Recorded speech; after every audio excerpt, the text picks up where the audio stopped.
Due to the graphic nature of this program, viewer discretion is advised. There's nothing real bad in this, folks, but there will be some images shown later on that if you're queasy or young or just don't like to see things that happen when people hunt, we will be showing some animal harvesting scenes from our recent hunt, so keep that in mind. All right, Pudgy.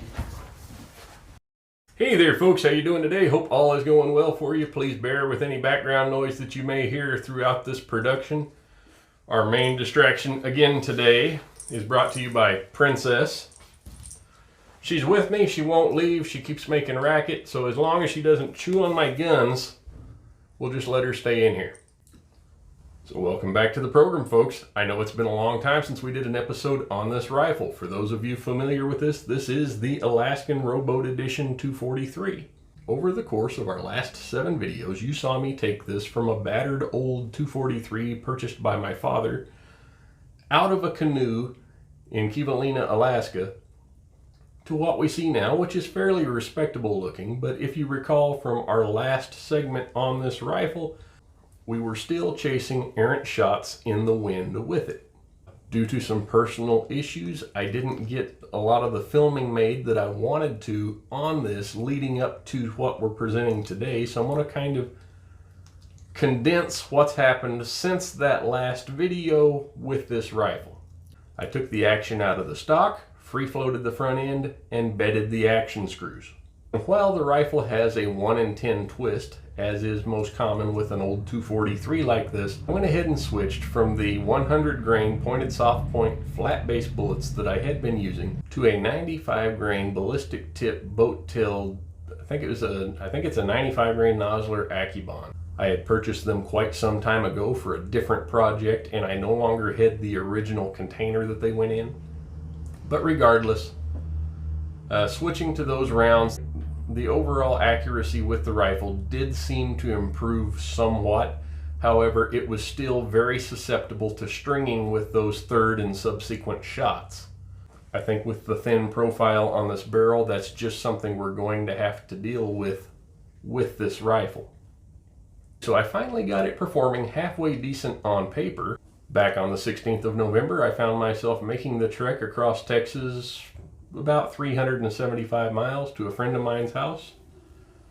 And from there on to my old hunting grounds in between Del Rio and Sonora, Texas, up in an area known as Rough Canyon. Now, Rough Canyon is exactly that. This is rough ground. It's rough terrain out there.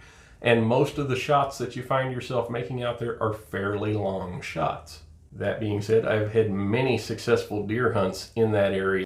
But over the past few years, the deer have really been driven out of there by an invasive exotic species known as the Aoudad or the Barbary sheep.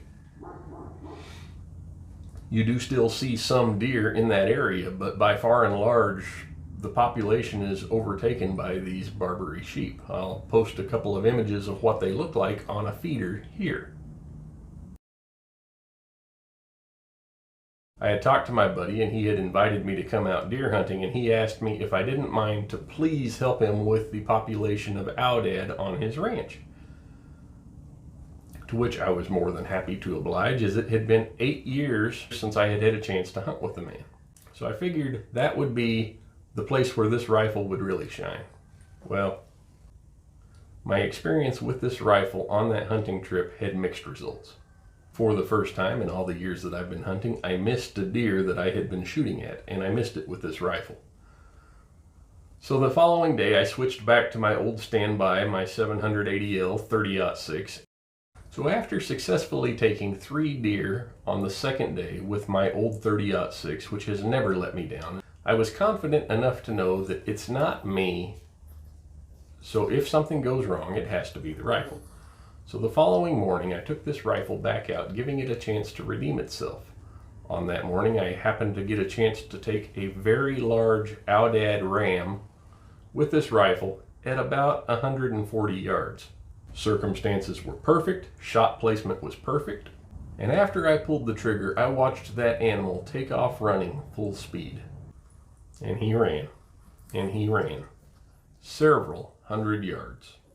So the shot placement was good. It was a good vital hit. The bullet struck a rib and appeared to fragment and did not appear to get both lungs. So did the Alaskan Rowboat Edition 243 redeem itself with that? Yeah, maybe. I just don't think it's quite enough gun for an animal of that caliber. In my many years of hunting, I have seldom had an animal run more than 25 or 30 yards after the impact, and quite a few of them taken with a 30 caliber rifle have just dropped where they stood. So while this rifle, yes, I'm sure it is fine for a Texas-sized whitetail, any bigger than that, and I'm going to step back up to a little heavier cartridge. Now, for those of you that are not familiar with the Barbary sheep and what it is, they are extremely durable, heavy built animals with large bone structure, heavy muscle, heavy hides, much heavier constructed than a whitetail or even a mule deer. So in that aspect, I think the 243 just wasn't quite enough for that big ram. Yeah, it took him out, but in the future, I would pass up a shot on a creature of that magnitude with a rifle of this caliber. In contrast, this Aoudad, which I took back in 2014 at a distance of well over 300 yards, with a Savage 110 and 30-06, stood in place for about 10 seconds before falling off the side of a cliff. So what's next for the Alaskan 243? I don't know. I'm thinking at this point it's probably one for the history books. While we did have fun building the rifle and we were able to successfully hunt with it, I just don't have that connection with it that I like to have with a hunting rifle.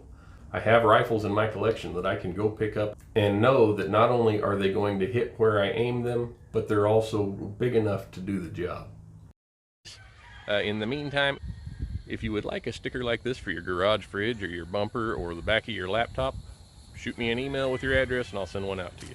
Take care. God bless.